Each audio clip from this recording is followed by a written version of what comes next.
Hello, good morning. Good morning sir. Good morning sir. अरे Good good morning, morning sir. भाई सभी लोगों को।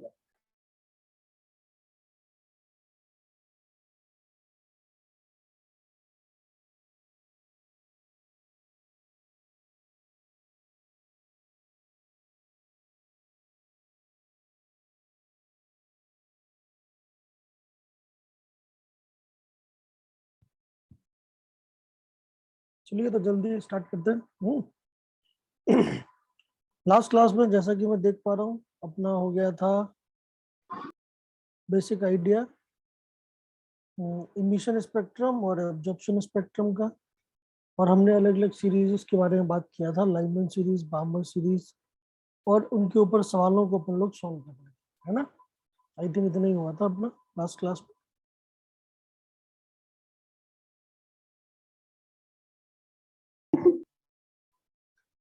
हाँ भाई, किसी को कोई भी दिक्कत है, परेशानी है लास्ट क्लास तक तो बताए। चाहिए बताइए, आप लोगों को क्या कहते हैं नोट्स क्या कहते हैं बनाने में दिक्कत हो रही है क्या? क्योंकि कुछ लोग मेरे से बोले कि सर उनको मतलब थोड़ी ज्यादा थ्योरी मिल जाए तो ज्यादा बेटर है। आप लोगों के साथ भी दिक्कत है क्या? हाँ सर. मतलब ज्यादा थ्योरी चाहते हैं आप? हाँ सर. तो एक काम करता हूँ, मैं आप लोगों को क्या कहते हैं अभी ग्रुप में आज आज ही मैं एक पूरा थ्योरी का जो बुकलेट है इस चैप्टर का वो भेज देता हूँ, ठीक है, जिसमें सारी थ्योरी डिटेल में लिखी होगी। So you can just go through it. So आपका फायदा है उसमें। देखो मेरा काम है समझाने का, मैं आपको समझाता हूँ हर एक चीज डिटेल में, ठीक है। लिखने वाले काम में ऑफ कोर्स आप कई सारी चीजें भूल जाते होंगे क्लास के बाद, तो आई थिंक मैं आपको लिखे मतलब लिखा हुआ ही दे देता हूँ।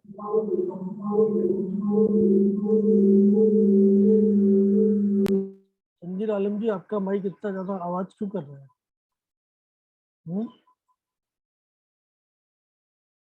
चलिए बाकी लोग भी आ जाए, अभी 23 है, फिर हम लोग स्टार्ट करते हैं।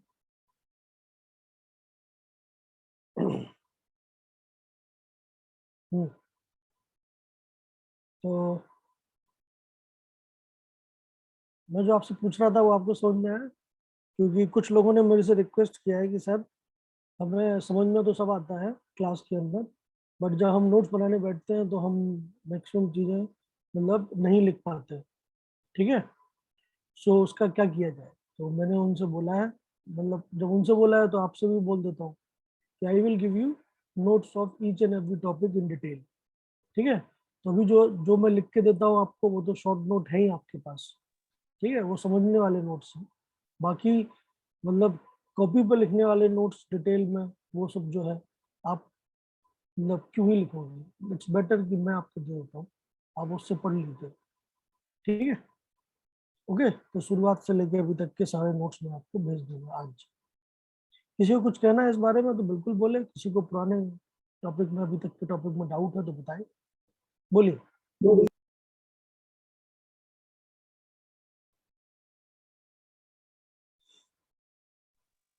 नहीं, सो आई थिंक लास्ट क्लास में अपन लोग बात कर रहे थे हाइड्रोजन स्पेक्ट्रम की, और मैंने आपको बताया था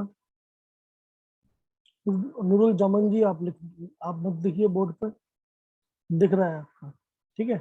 सो हाइड्रोजन स्पेक्ट्रम की अगर मैं बात करूं तो मैंने आपको बताया था कि हाइड्रोजन स्पेक्ट्रम दो टाइप के होते हैं, एब्जॉर्प्शन एंड इमिशन।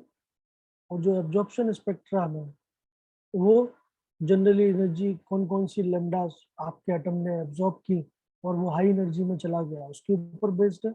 और इमिशन स्पेक्ट्रा जो है वो जनरली कौन सा बताता है कि एक्साइटेड स्टेट से आपका इलेक्ट्रॉन कितने तरीके से ग्राउंड स्टेट में आ सकता है। तो लास्ट क्लास में हमने इसकी बात की, हमने एक फॉर्मूला ड्राइव किया था, 1/λ is equal to R H Z square 1/n1 square minus 1/n2 square. और हमने अलग अलग n1 और n2 की वैल्यू के हिसाब से, अगर मैंने n1 को फिक्स कर दिया 1 और n2 को चेंज करता रहा 2 3 4 5 इस टाइप से, तो ये कौन सी सीरीज कहलाती है? Lyman series. सिमिलरली अगर मैंने n1 को 2 सेट कर दिया और n2 को 3 4 5 ऐसे सेट किया तो ये कौन सी सीरीज कहलाती है? Balmer series. तो अलग अलग सीरीजेस हमने लास्ट क्लास में देखे, ठीक है। और फिर कुछ बेसिक से सवालों को हमने सॉल्व किया। हाँ बोलिए नवनीत पॉल, आप कुछ बोलना चाहते हैं, बताइए।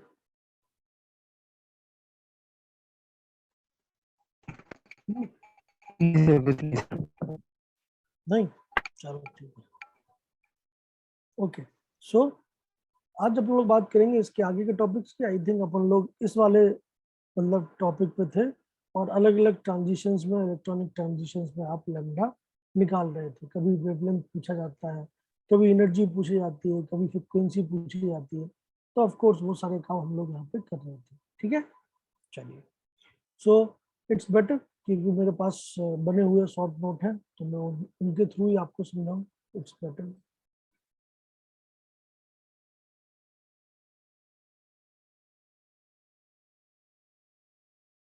आप लोगों को दिख रहा है स्क्रीन? हाँ सर।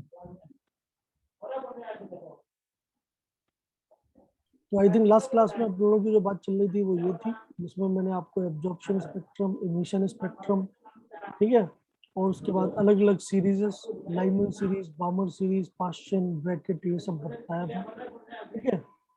देन उसके बाद फिर हमने बात की थी calculation of lambda for any electronic transitions. और किसी भी दो, अगर n1 से n2 अगर आपका इलेक्ट्रॉन मूव कर रहा है, ठीक है, तो इस केस में नूरुल जामान, आप अपना माइक बंद कर लीजिए, वहां से बहुत आवाज आ रही है। चलिए, मैंने बंद कर दिया। सो मैंने आपको बताया था कि अगर आपका इलेक्ट्रॉन n1 से n2 की तरफ जाएगा तो टोटल जो एनर्जी चेंज होगा वो कितना होगा, उसको उसके करस्पॉन्डिंग लैम्डा की वैल्यू कितनी होगी। एक फॉर्मूला हमने ड्राइव कर लिया था, और उसके बाद फिर हम लोग एक दो प्रॉब्लम्स हम लोग इसके ऊपर सॉल्व किए थे, और बड़े आसानी से ये चीज़ हम समझ गए थे। आज का हमारा जो टॉपिक है वो है इसके आगे का। दैट मीन्स हम ये समझ गए हैं कि हाइड्रोजन स्पेक्ट्रम क्या होता है, हम समझ गए हैं कि इमिशन स्पेक्ट्रम के ऊपर बेस्ड हाइड्रोजन स्पेक्ट्रम, और जब कोई भी इलेक्ट्रॉन एन से फर्स्ट ऑर्बिट में आता है तो वो लाइमन सीरीज का पार्ट होता है, एन से सेकंड ऑर्बिट में आता है तो बामर सीरीज का पार्ट होता है, थर्ड में आता है तो पास्चन, फोर्थ में ब्रैकेट, फाइव में फंड, ठीक है। तो ये बेसिक 5 तक तो आपको याद होना चाहिए। उसके बाद ये हमने फॉर्मूला निकाल लिया था कि अगर कोई भी इलेक्ट्रॉन ट्रांजिशन दिखा रहा है n1 ऑर्बिट से n2 ऑर्बिट के बीच में, तो या तो वो एनर्जी एब्जॉर्ब करेगा या इमिट करेगा। तो कौन से लेमडा को वो एब्जॉर्ब करेगा ताकि वो n1 से n2 में जा पाए, या इमिट करेगा ताकि वो n1 से n2 में जा पाए, वो हम इस फॉर्मूले से निकाल सकते हैं। 1/λ is equal to RH Z square 1/n1 square minus 1/n2 square.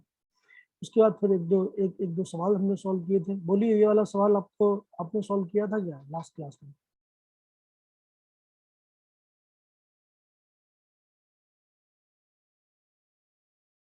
Hello,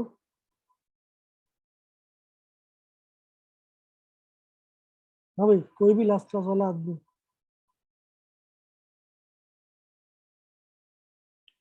आप लोग कुछ बोलना ही नहीं चाहते भाई साहब। चलिए, नहीं, करिए नो सर। सवाल। सवाल आपके सामने, सॉल्व करिए। आपको करना है calculate the wavelength of radiation emitted producing a line in Lyman series when the electron falls from third excited state in hydrogen atom। Solve करिए, निकालिए, देखिए कितना आंसर आता है आपको।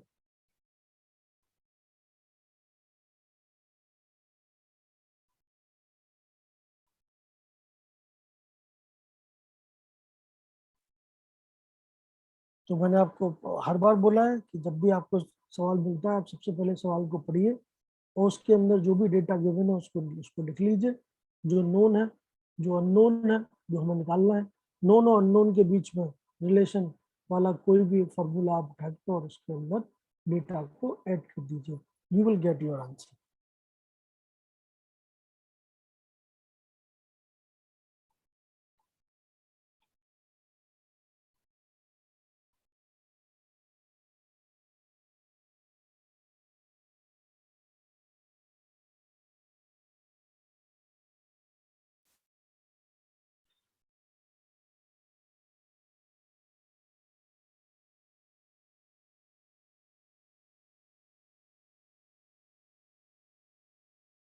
तो बहुत ही क्लियरली आप समझ सकते हैं, बहुत ही आसान सवाल है। आपको क्या निकालना है? वेवलेंथ। वेवलेंथ मतलब लैम्डा की वैल्यू निकालनी है, लैम्डा कितना है फॉर द रेडिएशन इमिटेड, मतलब रेडिएशन निकल रहा है, मतलब आपका इलेक्ट्रॉन हायर ऑर्बिट से लोअर में आ रहा है, तो producing a line in Lyman series, मतलब ये बात तो पक्की है कि n1 की वैल्यू 1 हो गई, क्योंकि लाइमन सीरीज में आने का मतलब फर्स्ट ऑर्बिट में आना। When the electron falls from third excited state, तो अगेन ये चीज बहुत इंपॉर्टेंट है। आप जानते हैं पहली पहली ऑर्बिट को हम क्या बोलते हैं? Ground state. उसके बाद जो बाकी सारी ऑर्बिट्स हैं उनको हम क्या बोलते हैं? Excited state. तो पहला एक्साइटेड स्टेट कौन सा है? n=2, दूसरा कौन सा है? n=3, और तीसरा कौन सा है? n=4। That means third excited state से 1 में आने की जो वेवलेंथ है उसको आपको बताना है, मतलब n2 हो गया आपका 4। तो n1 पता चल गया, n2 पता चल गया, लैम्डा आपको निकालना है, हाइड्रोजन एटम है तो z पता चल गया, मतलब इस फॉर्मूले में सब कुछ ही पता चल गया आपको। RH आप पहले से जानते हैं, z आपको पता चल ही गया, n1 n2 पता चल गया, तो लैम्डा तो निकल ही आएगा। समझ में आ रही बात? तो सवाल को पढ़ के और कौन सा डेटा कहाँ पे हमें ऐड करना है उसकी बात आप करेंगे, ठीक है? तो जैसे ही आप ये सारा डेटा को इस फॉर्मूले में डाल देंगे आपको आंसर मिल जाएगा, ठीक है? सो बहुत ही आसानी से अगर आप लेमडा निकालना चाहते हैं, n1 की वैल्यू 1 पता है, n2 की वैल्यू 2 पता है, वैल्यूज डाल दीजिए, आपका आंसर आ जाएगा लेमडा का। So that will be 1 by lambda is equal to RH z square 1 by n1 square minus 1 by n2 square. तो 1 बाई लेमडा, RH की वैल्यू आप जानते हैं, लास्ट में डालने का फायदा है ताकि कैलकुलेशन ईजी हो, और n1 की जगह पे 1 डालना पड़ेगा, n2 की जगह पे 4 डालना पड़ेगा। सॉल्व करेंगे तो आपको मिलेगा 1 by lambda is equal to 15 RH by 16। तो लेमडा कितना मिल जाएगा? 16 बाई 15 RH। अगर मीटर में चाहिए तो RH की वैल्यू आएगी 109678000।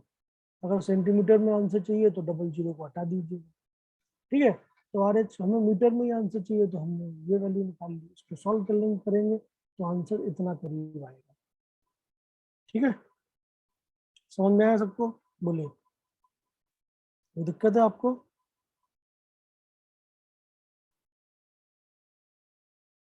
ठीक है, Yes, sir. बोलिए। ओके, सो सिमिलरली और भी सवाल बन सकते हैं, तो ऐसे सवाल तो हमने लास्ट क्लास में भी किए थे। अब कई बार क्या होता है, सवाल जो है वो टफनेस बढ़ाने के लिए, क्योंकि देखिए सीधी बात है, बोर्ड का एग्जाम तो है नहीं, बोर्ड के एग्जाम में तो थ्योरी आती है, बट जब कॉम्पिटिटिव एग्जाम की बात होती है तब उसमें क्या आती है? एप्लीकेशन। और एप्लीकेशन में हमेशा दिक्कत ये होती है कि एप्लीकेशन में जरूर नहीं एक ही चैप्टर के ऊपर बेस्ड एप्लीकेशन पूछी जाए, ठीक है? हम अलग अलग चैप्टर्स को मिक्स करके भी एप्लीकेशन बना सकते हैं, ठीक है? उनका एक एग्जाम्पल है आपके सामने, अगला सवाल पढ़िए, अगले सवाल को। इसको अगर आपको सॉल्व करना है तो क्या बोल रहा है वो? कैलकुलेट द एनर्जी इमिटेड, मतलब टोटल एनर्जी इमिटेड निकालना है आपको when electron of, electron of के बाद जो मैंने सर्किल कर रखा है 1 ग्राम एटम। अब ये टर्म इस चैप्टर की नहीं है, 1 ग्राम एटम जो टर्म है वो कौन से चैप्टर की है बताइए? क्लास 10th में आपने भी पढ़ा होगा, मोल कंसेप्ट, है कि नहीं? ठीक है, जब भी क्वांटिटीज में बात होती है तो कौन से चैप्टर की बात हो जाती है? मोल कंसेप्ट। तो 1 ग्राम एटम का क्या मतलब है, ये आपको क्या किससे समझना पड़ेगा? मोल कंसेप्ट के बेसिक आइडिया से। सो 1 ग्राम एटम ऑफ हाइड्रोजन, ठीक है? तो अब 1 ग्राम एटम ऑफ हाइड्रोजन, इसके बारे में बात करेंगे हम लास्ट में, क्योंकि ये मोल कंसेप्ट के ऊपर है। और हाइड्रोजन एटम है, मतलब Z की वैल्यू 1 है, undergo transition giving the spectral line of lowest energy. तो ये एक इंपॉर्टेंट टर्म है, लोएस्ट एनर्जी का क्या मतलब है समझना पड़ेगा आपको। इन विजिबल रीजन, तो ये भी एक इंपॉर्टेंट टर्म है, क्योंकि हम सब जानते हैं कि विजिबल रीजन में केवल एक ही सीरीज आती है, कौन सी? बामर सीरीज, है कि नहीं? तो सवाल को जब तक आप ढंग से नहीं पढ़ेंगे तब तक सॉल्व करना बहुत मुश्किल है, ठीक है? चलिए, तो आपको मैंने क्या बता दिया, इंपॉर्टेंट चीजें क्या है। 1 ग्राम एटम मतलब 1 मोल, तो हमें 1 मोल हाइड्रोजन के या 1 मोल इलेक्ट्रॉन्स के ट्रांजिशन के टोटल एनर्जी निकालनी है, वो आगे की बात है। कौन सा ट्रांजिशन हो रहा है? हाइड्रोजन एटम में ट्रांजिशन हो रहा है giving the spectral line of lowest energy. Lowest energy का मतलब एनर्जी गैप मिनिमम, कौन सी सीरीज में? बामर सीरीज में। तो क्योंकि विजिबल रीजन में है, विजिबल रीजन में एक ही सीरीज होती है, बामर। तो बामर सीरीज में मिनिमम एनर्जी वाला जो ट्रांजिशन है वो कौन सा वाला है आपको आइडेंटिफाई करना है, और उस ट्रांजिशन में एक इलेक्ट्रॉन जब आएगा तब कितनी एनर्जी रिलीज होती है, और जब एक एक मोल में कितने इलेक्ट्रॉन होते हैं या एक मोल में कितने पार्टिकल होते हैं आप जानते हो Na, तो आपको Na से मल्टीप्लाई करना पड़ेगा, तब जाके आपका आंसर आएगा। चलिए सॉल्व करिए, 2 मिनट का समय है आपके पास। समझ में आया सबको? किसी को कोई दिक्कत परेशानी तो बताए। आपको कभी भी कोई दिक्कत हो आप सीधा पूछ सकते हैं, नहीं पूछेंगे तो आपकी दिक्कतें और बढ़ती जाएंगी समय के साथ, ठीक है? इसलिए बिल्कुल आपको पूछना चाहिए। बोलिए, अगर परेशानी है तो पूछ लीजिए, नहीं है तो सॉल्व करके दिखाइए क्या आंसर आता है। आपको टोटल एनर्जी निकालनी है जब 1 मोल हाइड्रोजन एटम इस टाइप का ट्रांजिशन दिखाए तो कितनी एनर्जी रिलीज होगी।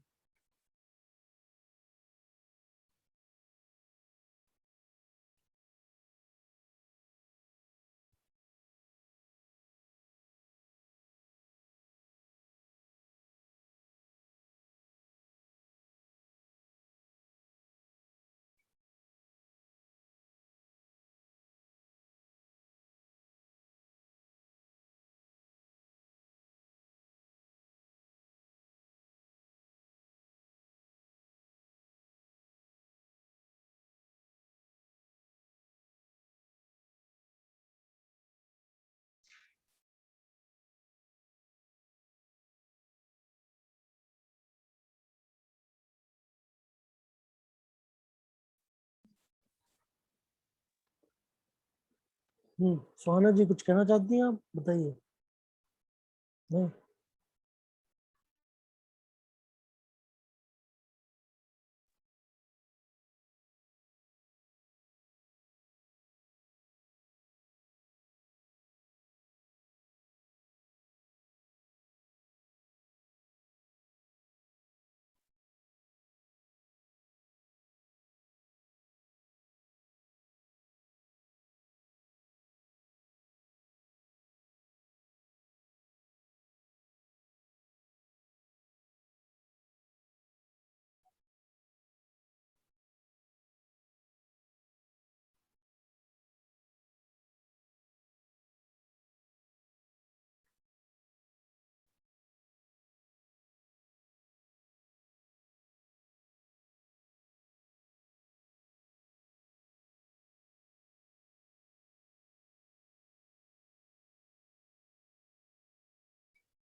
हो गया? तो अभी तक तो हो जाना चाहिए, फिर भी चलिए आप कैलकुलेट कर रहे हैं तो करिए। 2 मिनट और देता हूँ मैं।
बोलिए, हो रहा है? किसी का हुआ? और जिसका हुआ वो अपना आंसर लिख दे।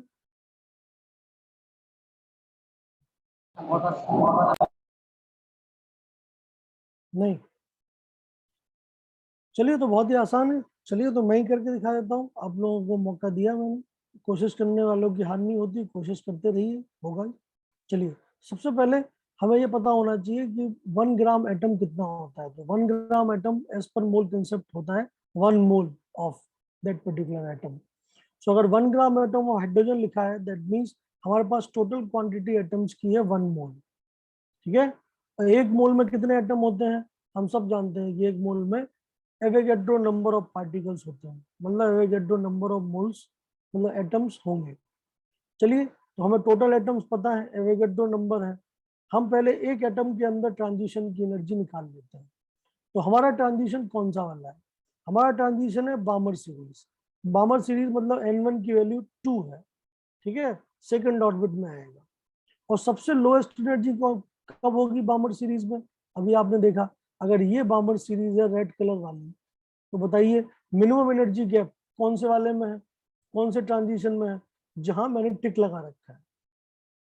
ठीक है, सबसे छोटा एनर्जी गैप उसी में है, बाकी सब में एनर्जी गैप बढ़ रहा है। समझ रहे हो या नहीं? तो लोएस्ट एनर्जी का मतलब है कि आपका इलेक्ट्रॉन 3 से 2 में आए, क्योंकि ये सबसे छोटी एनर्जी गैप है बामर सीरीज में। समझ में आ रही बात सबको? क्लियर है? दैट मीन्स हम जो निकालना चाहते हैं इस जगह पे, उसमें N1 की वैल्यू हो गई 2 और N2 की वैल्यू हो गई 3। तो पहले आप 1 बाई लेमडा का फॉर्मूला लगा के 1 बाई लेमडा की वैल्यू निकाल लीजिए। सो that will B RH। Z की वैल्यू 1 है, सो 1 square 1 by 2 square minus 1 by 3 square. Solve कर लीजिए, 1 बाई लेमडा की वैल्यू आ जाएगी 5RH बाई 36। ठीक है, एज सुन एज आपको 1 बाई लेमडा मिल गया, आपको तो लेमडा निकालना नहीं, आपको क्या पूछा गया है? आपको पूछा गया एनर्जी इमिटेड। तो आप एनर्जी का फॉर्मूला लेमडा की टर्म्स में निकाल लीजिए। सो एनर्जी ऑफ फोटोन जो निकलेगा उसका कितनी एनर्जी होगी? एच न्यू या फिर एच सी बाई लेमडा। तो 1 बाई लेमडा की वैल्यू आपको पता है इक्वेशन 1 से, तो आप इसको 1 बाई लेमडा अलग कर दीजिए। एच और सी कांस्टेंट होते हैं, आप जिनकी वैल्यू आप जानते हो। ठीक है, सो 1 बाई लेमडा की वैल्यू आ जाएगी 5RH बाई 36 और H इंटू सी। तो आप सबकी वैल्यूज आप इस यहाँ पे डाल दीजिए। तो जैसे ही आप सबकी वैल्यू डालोगे 5 बाई 36, RH की जगह पे क्या डालोगे? जो वैल्यूज गिवन है, RH की वैल्यू गिवन है 1.1 इंटू 10⁻7, तो डाल दीजिए वहां पे। तो RH की वैल्यू आपने डाल दिया। H की वैल्यू कितनी होती है? 6.625 इंटू 10⁻34, वो डाल दिया। वेलोसिटी ऑफ लाइट कितनी होती है? 3 इंटू 10⁸8 मीटर पर सेकेंड। तो आपको पता चलेगा कि पर हाइड्रोजन एटम मतलब पर ट्रांजिशन कितनी एनर्जी रिलीज हो रही है, इतनी। सो 3.03 इंटू 10⁻19 जूल एनर्जी एक एटम इस ट्रांजिशन के दौरान रिलीज करता है। ठीक है, क्या आपके सिस्टम में एक एटम है? नहीं, हमने शुरुआत में ही देखा हमारे पास 1 ग्राम एटम है, मतलब 1 मोल हाइड्रोजन एटम है। तो अगर एक एटम ने इतनी एनर्जी रिलीज की, तो 1 मोल एटम्स ने कितनी एनर्जी रिलीज की होगी? Of course the energy emitted पर मोल ऑफ हाइड्रोजन एटम। हम सब जानते हैं कि 1 मोल में कितने पार्टिकल होते हैं? Na पार्टिकल होते हैं। Na की वैल्यू कितनी होती है? 6.022 इंटू 10⁻23। तो अगर एक अकेले हाइड्रोजन एटम ने इतनी एनर्जी दी जो ऊपर हमने देखा, तो ऑफ कोर्स 1 मोल हाइड्रोजन ने कितनी एनर्जी दी? दोनों को मल्टीप्लाई कर दीजिए, आपका आंसर आ जाएगा 182.5 किलो जूल पर मोल। ठीक है, हो पाएगा या नहीं? किसी को कोई दिक्कत है समझने में? बोले। क्लियर? हेलो, समझ में आया सबको? हाँ सर। तो ये जो सवाल है, ये सवाल क्या है? मोल कंसेप्ट। क्योंकि लास्ट स्टेप तभी हो पाएगा जब आपको ये पता हो कि 1 मोल में कितने पार्टिकल होते हैं। ठीक है, तो 10th क्लास तक इतना तो हर कोई जानता है कि 1 मोल में Na नंबर ऑफ पार्टिकल होते हैं। Na की वैल्यू कितनी होती है? 6.022 इंटू 10⁻23। इतना मोल कंसेप्ट तो आपको 10th पढ़ा दिया जाता है नहीं? चलिए, सो इसलिए ये सवाल जो है वो मिक्स सवाल हो गया, न्यूमेरिकल एप्लीकेशन। तो मैंने आपको बोला ही है थ्योरी तो फिक्स होता है बट एप्लीकेशंस बहुत सारे हो सकते हैं, तो वही है। चलिए अगला जो फेवरेट सवाल है जो कि एग्जाम में आता है, एग्जाम में हमेशा ऐसे ही सवाल आते हैं, याद रखिएगा, मिक्स सवाल। ठीक है, अगर आसान सवाल बनाएगा तो एक ही टॉपिक पे सवाल आएगा, अगर थोड़ा सा भी टफनेस बढ़ानी है तो हमेशा एक दो टॉपिक को मर्ज कर देते हैं और नया सवाल बना देते हैं। ठीक है, जैसे ये वाला सवाल आपने जो सॉल्व किया अभी। ठीक है, अगला जो बहुत इंपॉर्टेंट पार्ट है जिसके ऊपर सवाल पूछे जाते हैं रेगुलरली, हर एक 2 साल में एक सवाल पूछ लिया जाता है, वो है number of spectral lines. Number of spectral lines का मतलब क्या है, जैसे आप 5वीं ऑर्बिट में हो, वो आपसे बोलेगा बताओ कितने लेमडास आप रिलीज कर सकते हो, क्योंकि जितना लेमडा होगा उतने स्पेक्ट्रम में लाइंस बनेंगी, तो उसको हम बोलते हैं नंबर ऑफ स्पेक्ट्रल लाइंस। जैसे आप किसी भी एक्साइटेड स्टेट में हो और आप उससे ग्राउंड स्टेट में आ रहे हो, तो कितने अलग अलग फोटॉन्स आपने रिलीज किए, मतलब कितने अलग अलग लेमडास आपने रिलीज की, वो हर एक लेमडा क्या कहलाती है, एक स्पेक्ट्रल लाइन। तो आपसे पूछा जाएगा कि बताओ अगर आप n=10 में है, 10th ऑर्बिट में है, तो बताओ आप कितनी अलग अलग लेमडास रिलीज करोगे, मतलब आपकी कितनी स्पेक्ट्रल लाइंस बन सकती है। समझ आई बात? तो नंबर ऑफ स्पेक्ट्रल लाइन का सीधा फॉर्मूला होता है, आप उस फॉर्मूले को याद कर लीजिए, आपके सारे जवाब आ जाएंगे। ठीक है, लेकिन थोड़ा अपन लोग समझने की भी कोशिश करते हैं, अगर समझ में आ जाए तो बेसिक मैथमेटिक्स से फॉर्मूला हम खुद से निकाल सकते हैं। ठीक है, जैसे एग्जांपल के तौर पे अगर हम ब्लू कलर वाली ट्रांजिशंस को देखें, मान लेते हैं आप n=4 पे प्रेजेंट एक इलेक्ट्रॉन है। ठीक है, तो अगर मैं आपसे पूछूं बताइए आप कितनी स्पेक्ट्रल लाइंस रिलीज कर सकते हो, तो बताइए 4 से अलग अलग स्पेक्ट्रल लाइन आप कौन कौन सी रिलीज कर सकते हो। पहली लाइन 4 से सीधा 1 पे आ जाइए, इसके करस्पॉन्डिंग एक लेमडा आपको छोड़ना पड़ेगा, एक स्पेक्ट्रल लाइन हो गया। 4 से आप 2 पे आ जाइए, दूसरा स्पेक्ट्रल लाइन हो गया। 4 से आप 3 पे आ जाइए, तीसरा स्पेक्ट्रल लाइन हो गया। ठीक है, 4 तो खत्म हो गया, लेकिन अब सोचिए अगर आप 3 पे पहुंचे, पहुंचना तो आपको 1 पे है, तो 3 से फिर आप कहाँ जा सकते हो, सीधा 1 पे, एक और स्पेक्ट्रल लाइन हो गया, 4 हो गया। 3 से आप डायरेक्टली 1 पे ना जाएं, 2 पे जाएं, तो ऑफ कोर्स अभी आप कौन सी ऑर्बिट में पहुंच गए, सेकंड ऑर्बिट में। मतलब 4 से नीचे आने के तरीके हैं 3, थर्ड से नीचे आने के तरीके हैं 2। ठीक है, और सेकंड से नीचे आने का तरीका है केवल और केवल एक, 2 से 1। समझ में आ रही बात? ओके, टोटल मिला के अगर आप देखें तो total number of spectral lines कितनी बनेगी 4 से 1 के ट्रांजिशन में, 6। ठीक है, 3 बनेगी 4 से नीचे आने की, 2 बनेगी 3 से नीचे आने की, और 1 बनेगी 2 से नीचे आने की। आप समझ पा रहे हैं या नहीं समझ पा रहे हैं? ठीक है, तो या तो आप सीधा फॉर्मूला जो मैंने नीचे लिख रखा है डिब्बे के अंदर उसको आप याद कर लीजिए, हो गया काम। अगर आप समझने की कोशिश कर रहे हैं कि ये फॉर्मूला कैसे बना होगा, तो आप समझ लीजिए कि जब आप nth ऑर्बिट में होते हैं तो आप टोटल कितने ट्रांजिशन दिखा सकते हैं, n-1। जब आप n-1 ऑर्बिट में होंगे तो टोटल कितने ट्रांजिशन दिखा पाएंगे, n-2। अगर आप थर्ड ऑर्बिट में होंगे तो टोटल कितने ट्रांजिशन दिखा पाएंगे, 2। अगर आप सेकंड ऑर्बिट में होंगे तो कितने दिखा पाएंगे, 1। दैट मीन्स आप जिस भी ऑर्बिट में होते हैं उससे एक कम नंबर ऑफ ट्रांजिशन उस ऑर्बिट से आप दिखा सकते हो। ठीक है, तो आप सोचिए अगर आप nth ऑर्बिट में हुए तो टोटल ट्रांजिशन कितने होंगे, तो टोटल ट्रांजिशन होंगे 1 + 2 + 3 अप टू n-1।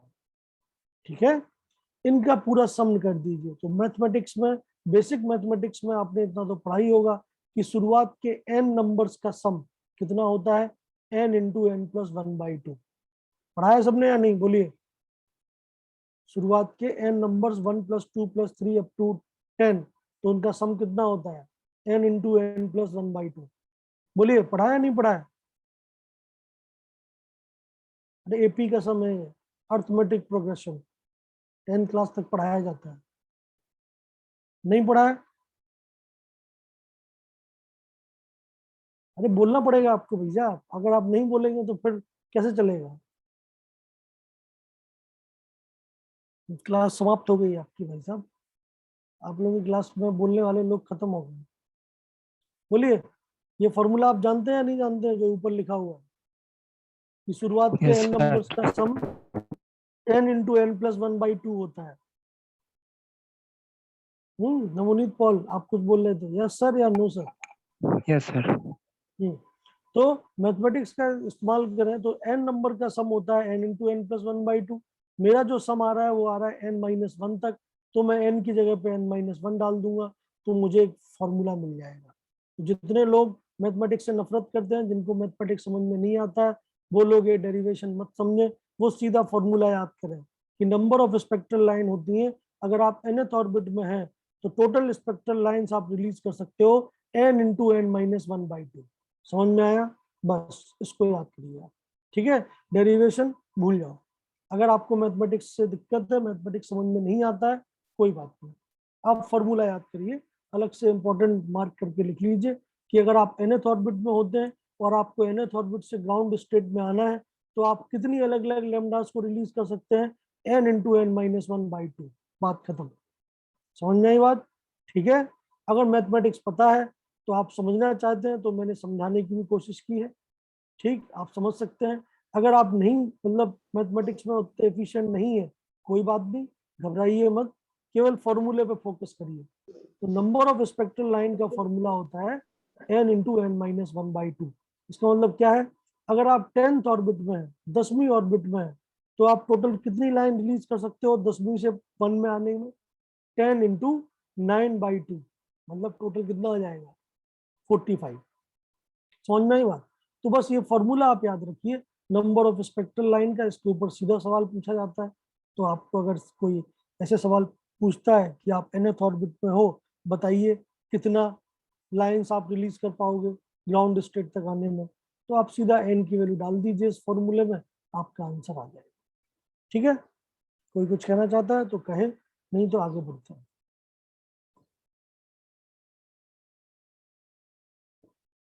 चलिए, आप लोग कुछ कहना नहीं चाहते तो आगे बढ़ते हैं।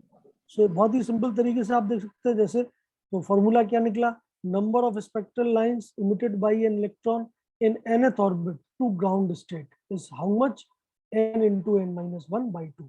जैसे एग्जाम्पल के तौर पे, अगर आप 6th ऑर्बिट में हैं और आपसे पूछा जाए बताइए आप 6th ऑर्बिट से कितनी स्पेक्ट्रल लाइन रिलीज कर सकते हो, तो सीधा n की वैल्यू 6 डाल दीजिए इस फॉर्मूले में। तो 6 into six minus one divide by two, मतलब 6 इंटू फाइव बाई टू, मतलब 15। तो मतलब जैसे 4 से आने का 6 तरीका था, 6 से आने के 15 तरीके हैं। तो 15 अलग अलग लेमडास रिलीज हो सकते हैं, एंड ये सारे क्या कहलाते हैं? Spectral lines. So number of spectral lines emitted by an electron in nth orbit to ground state is 15।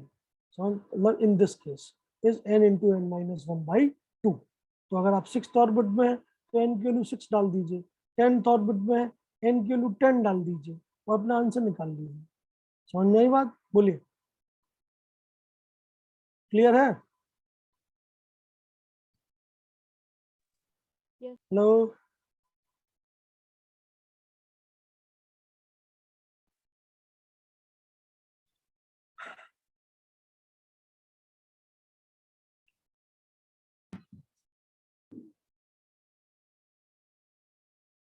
हाँ भाई, सीपीएसपी वालों का भी वीडियो नहीं दिख रहा है मेरे को, एटलीस्ट कुछ लोग दिख जाए मेरे को तो अच्छा लगेगा, क्योंकि आप लोग कुछ बोल ही नहीं रहे हैं। बोलो, ना समझ आप में आ लोग रहा कुछ है? बोल रहे हैं, हाँ ना ना, कोई हाँ बोल रहा है, ना कोई ना बोल रहा है। सब लोगों को नींद आ रही है मुझे लगता है। भाई नाश्ता वास्ता करके आए हो या नहीं आए हो? आ रहा है ग्लाइकोलिसिस सर, हो रही समझ में आ रहा है, लेकिन बोल नहीं पा रहे, शर्मा रहे हैं। है भाई, मतलब ग्लाइकोलिसिस करिए अपने अंदर, शर्मा रहे हैं तो अलग बात है, शर्माने से क्या ही मिलेगा। नहीं, जय हो प्रभु भाई। चलिए ठीक है, चलिए तो ये सवाल सॉल्व करके दिखाइए, आपके पास ये सवाल है, आपको नंबर ऑफ स्पेक्ट्रल लाइंस निकालिए।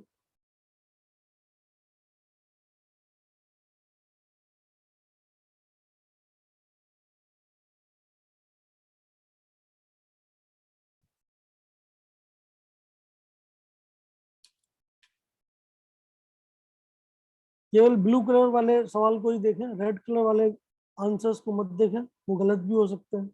ठीक है? तो इसलिए केवल ब्लू कलर वाले सवाल को देख के अपने आंसर निकालिए।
हो गया?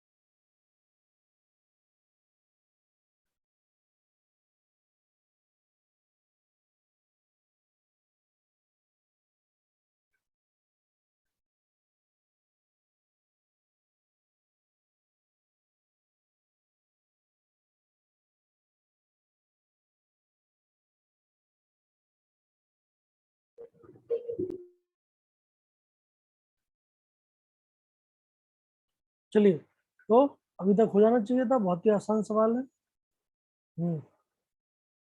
बिल्कुल सही बात है नवनीत पॉल जी आपकी। तो क्या करना है आपको? आपको निकालना है calculate the number of spectral lines released by atom in which electron is present in fourth excited state. तो फोर्थ एक्साइटेड स्टेट का मतलब कौन सी ऑर्बिट में है वो बताइए? ग्राउंड स्टेट मतलब first orbit, fourth excited state मतलब फिफ्थ ऑर्बिट, सेकंड पहली एक्साइटेड स्टेट मतलब सेकंड ऑर्बिट, दूसरी एक्साइटेड स्टेट मतलब थर्ड ऑर्बिट, मतलब फोर्थ एक्साइटेड स्टेट मतलब फिफ्थ ऑर्बिट। ठीक है, तो आप n इक्वल टू 5 में है, 5 से आप कितने ट्रांजिशन दिखाएंगे? फॉर्मूला लगा दीजिए, n into n minus one by two, n की वैल्यू 5 डाल दीजिए। जैसे ही आप n की वैल्यू 5 डालेंगे फॉर्मूला क्या आएगा? n मतलब 5, n माइनस वन मतलब 4, so n into n minus 1 divide by 2, so 5 into 4 by 2 मतलब 10। so पहले पार्ट का आंसर 10 हो जाएगा बहुत आसानी से। ठीक है, सिमिलरली दूसरे पार्ट की बात करें, अगर आप 2021 ऑर्बिट में है, मतलब n की वैल्यू कितनी है? 2021, तो आपका फॉर्मूला क्या होगा? n मतलब 2021 इंटू एन माइनस वन मतलब 2020 डिवाइड बाई 2। सॉल्व कर लीजिए, नवनीत जी ने सॉल्व करके आंसर डाल ही दिया है, वेरी गुड। अगला 10th ऑर्बिट में अगर आप हैं तो फिर क्या होगा? n की वैल्यू 10 डाल दीजिए, सो n की जगह पे आएगा 10, n माइनस वन होगा 9 डिवाइड बाई 2 मतलब 45। डी पार्ट जो है उसमें क्या है भाई? Sixth orbit. अगर ये n इक्वल टू 6 होता तो सीधा फॉर्मूला लग जाता, लेकिन अफसोस की बात है ये थोड़ा अलग सवाल है, इसलिए मैंने इसके ऊपर स्टार भी लगा रखा है। क्यों? क्योंकि इसमें अब आपको ग्राउंड स्टेट में नहीं जाना है, इसमें आपको कहाँ जाना है? Sixth orbit to visible range. Visible range का मतलब क्या होता है? बामर सीरीज, मतलब n इक्वल टू 2, मतलब आप 6 से 1 पे नहीं जा रहे हैं, आप 6 से अब 2 पे जा रहे हैं, तो नो डाउट आपका फॉर्मूला चेंज हो जाएगा, क्योंकि फॉर्मूला तो हमने ग्राउंड स्टेट के लिए बनाया था कि 6 से ग्राउंड स्टेट में आने के लिए मतलब 1 पे आने के लिए। अगर मैं ऐसा सवाल दूं कि 10 से 5 पे आने वाले ट्रांजिशन बताओ, तब अलग फॉर्मूला लगेगा। समझ में आ रही बात? तब ये normal formula n into n minus one by two नहीं लग सकता। तो फिर आप क्या करोगे? उसके लिए एक अलग फॉर्मूला है जो आप जरूर याद कर लीजिए, तो वो ये है।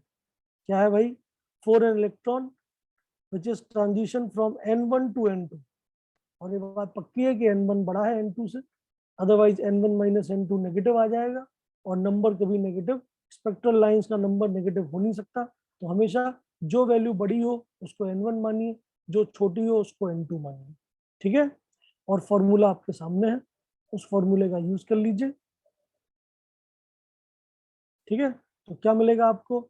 जैसे n1 से n2 अगर आप जा रहे हैं, जैसे ऊपर वाले केस में n1 हो गया 6, n2 हो गया 2, तो आप यहाँ पे फॉर्मूले में डाल दीजिए, तो 6 माइनस टू मतलब 4, एंड 6 माइनस टू मतलब 4 plus 1 5, so 4 into 5 divide by 2, so 4 into 5 कितना होता है?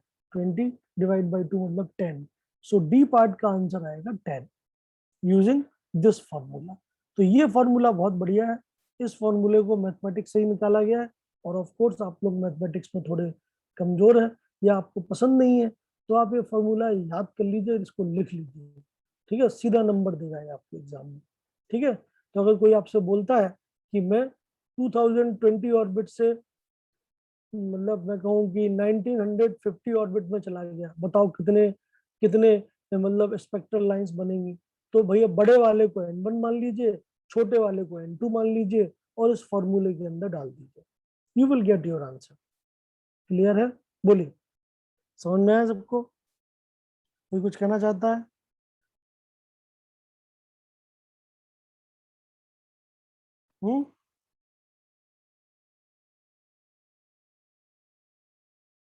Hello hello hello. देखो ऐसे मजाक करने पड़ते हैं तब बोलते हो आप। हेलो बोलो। समझ में आया? Yes, sir. क्लियर है? तो Yes, sir. दो फॉर्मूले हैं, या तो आप दोनों फॉर्मूले को अलग अलग याद करिए, या फिर जरूरी नहीं है, आप केवल अगर इसी फॉर्मूले को याद कर लोगे जो अभी मैंने दिखाया है, और उसमें आप n2 की जगह पे 1 डाल दीजिए, सेम फॉर्मूला बन जाएगा। ठीक है, आप करके देख लीजिए।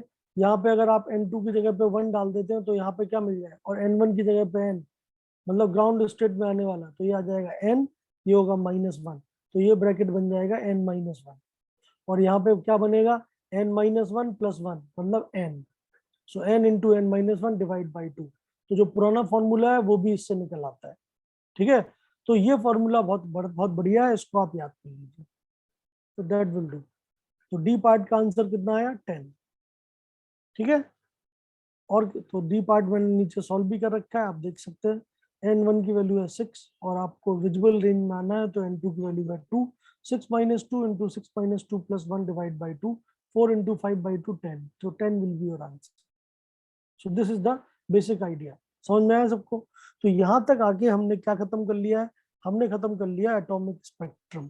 एटॉमिक स्पेक्ट्रम मतलब मेनली हमने क्या बात कर ली एटॉमिक स्पेक्ट्रम में, कि भैया एटम में जो इलेक्ट्रॉनिक ट्रांजिशन होते हैं, ठीक है, उनमें कितनी वेवलेंथ या कितनी फ्रिक्वेंसी का फोटोन एब्जॉर्ब हो सकता है या इमिट हो सकता है। और लास्ट में अभी हम जो बात कर रहे हैं उसमें हम ये देख रहे हैं कि अगर कोई भी इलेक्ट्रॉन ऊपर से नीचे आ रहा है इमिशन स्पेक्ट्रम में, तो वो टोटल कितने स्पेक्ट्रल लाइंस रिलीज करेगा, मतलब कितने अलग अलग लैम्डास को वो रिलीज कर सकता है। ठीक है, तो बोर्स मॉडल की जो जो आखिरी बात है वो यही है। बोर्स मॉडल ने हमें बहुत सारी नई नई चीजें दी, याद करिए शुरुआत से। रदरफोर्ड एक्सपेरिमेंट के बेसिस पे हमने एक रदरफोर्ड मॉडल बनाया था, वो बेचारा फ्लॉप हो गया। क्यों फ्लॉप हो गया? क्योंकि भाई रदरफोर्ड ने स्टेबिलिटी ऑफ एटम को एक्सप्लेन नहीं कर पाया, एटॉमिक स्पेक्ट्रम को एक्सप्लेन नहीं कर पाया। लेकिन बोर्न ने बहुत सारे इंपॉर्टेंट रिजल्ट दिए और मैक्सिमम चीजों को एक्सप्लेन कर दिया।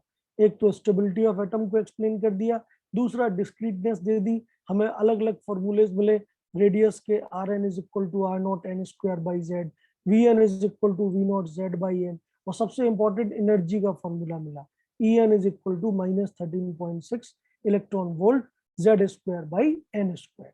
ठीक है, तो इससे हमें क्या पता चला कि इलेक्ट्रॉन किसी भी ऑर्बिट एनर्जी में नहीं रह सकता है, या ऑर्बिट किसी भी ऑर्बिट आर्क डिस्टेंस पे नहीं रह सकता है, वो एक पर्टिकुलर डिस्टेंस पे ही रहेगा, उसकी एक पर्टिकुलर एनर्जी ही होगी। मतलब लाइसेंस ऑर्बिट है, और उन ऑर्बिट्स में हमेशा एंगुलर मोमेंटम h/2π का इंटीजर मल्टीपल आएगा। ठीक है, तो बोर्न ने हमें क्वांटाइजेशन नाम की चीज दी। हर चीज क्वांटाइज्ड है, रेडियस क्वांटाइज्ड है, वेलोसिटी क्वांटाइज्ड है, एनर्जी क्वांटाइज्ड है। तो एनर्जी अगर क्वांटाइज्ड है तो इलेक्ट्रॉनिक ट्रांजिशन जितने भी होंगे वो भी क्या है, डिस्क्रीट होंगे। वो आर्बिट्ररी अमाउंट में एनर्जी रिलीज या एनर्जी एब्जॉर्ब नहीं कर सकते। They will have a discrete lambda और डिस्क्रीट न्यू, जो कि वो रिलीज कर सकते हैं या एब्जॉर्ब कर सकते हैं। फाइनली हमने बोर्स मॉडल का इस्तेमाल करके और हमारा जो हाइड्रोजन एटम का इमिशन स्पेक्ट्रम है वो भी एक्सप्लेन कर दिया, अलग अलग सीरीज की बात कर ली, लाइमन सीरीज, बामर सीरीज, ये सब। ठीक है, दैट मीन्स अब हम बोर्स मॉडल के लास्ट में पहुंच चुके हैं।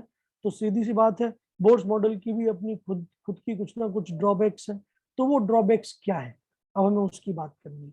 ठीक है, तो बोर्स मॉडल समाप्त हो गया। जैसे रदरफोर्ड मॉडल हमने पहले पढ़ा था, उसकी इंपॉर्टेंट बातें पढ़ी थी, लेकिन लास्ट में क्या लिखा था, उसकी क्या ड्रॉबैक है, क्या लिमिटेशन है।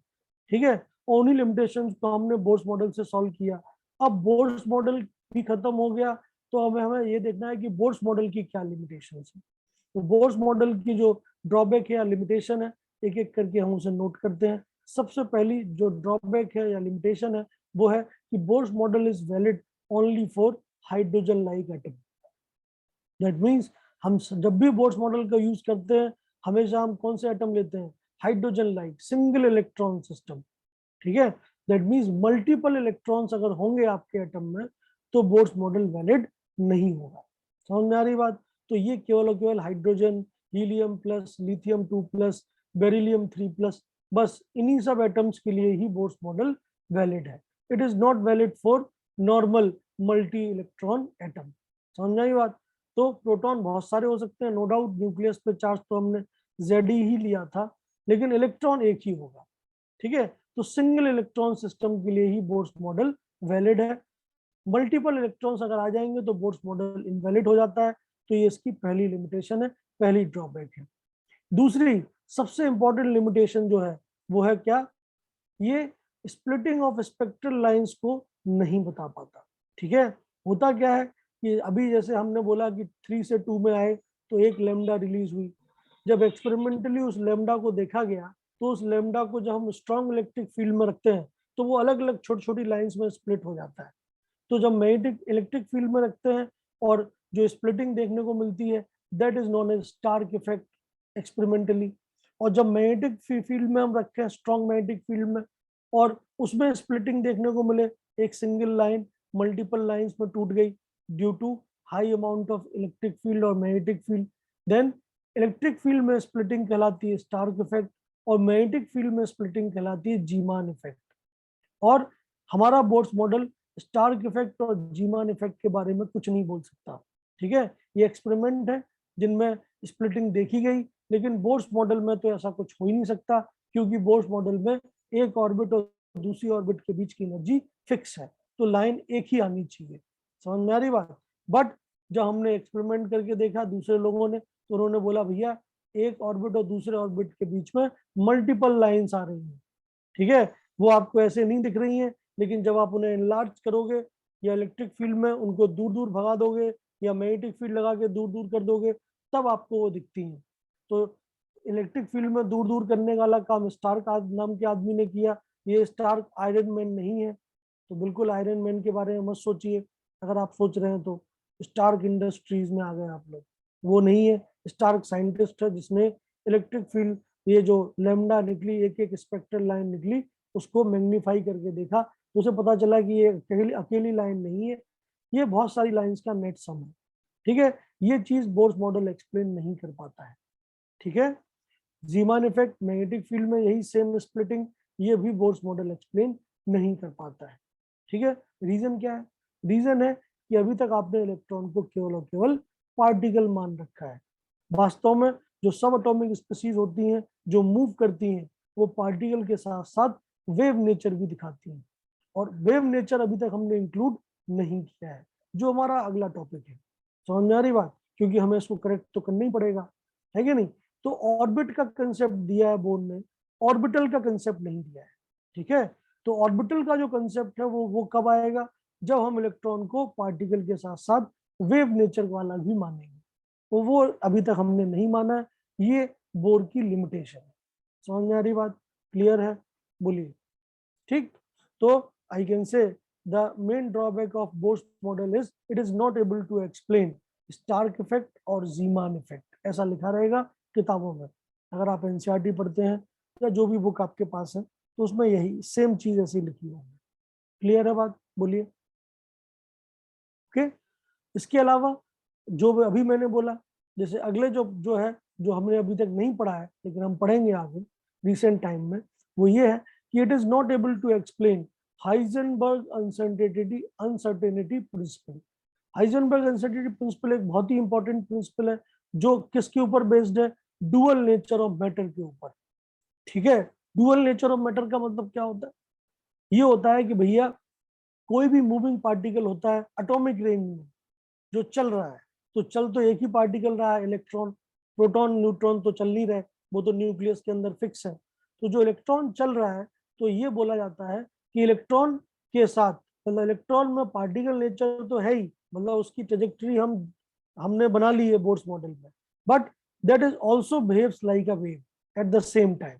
That means dual nature of matter का मतलब ये है कि अगर आप मूविंग पार्टिकल हैं तो आपके सिर के ऊपर एक वेव हमेशा एसोसिएटेड होगी, और वो वेव की वेवलेंथ कितनी होगी ये हम निकालेंगे in the due course of time. But अभी के लिए आप केवल और केवल ड्रॉबैक लिख रहे हैं, तो आपको ये लिख लेना चाहिए कि भैया bourse model is based on particle nature of electron.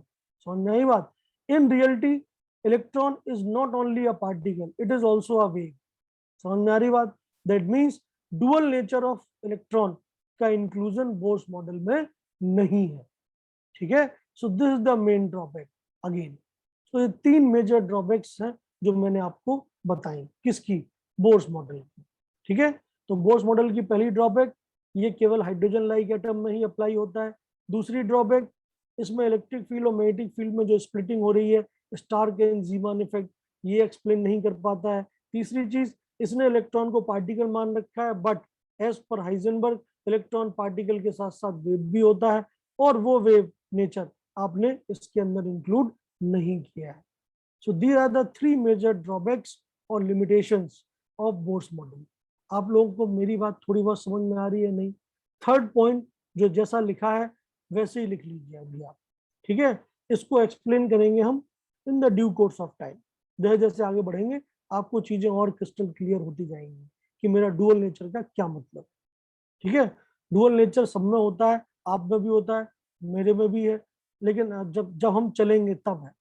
जब हम बैठे रहेंगे एक स्टेशनरी पार्टिकल में कोई वेव नेचर नहीं होता है, लेकिन एक चलते फिरते पार्टिकल में हमेशा उसके ऊपर एक वेव एसोसिएटेड होता है।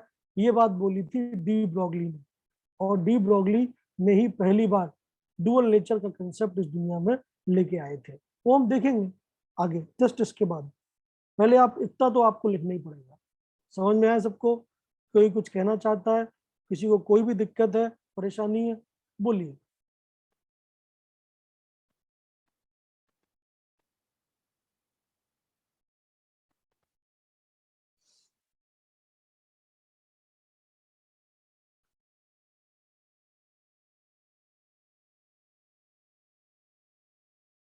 किसी को कोई भी परेशानी है तो बताइए।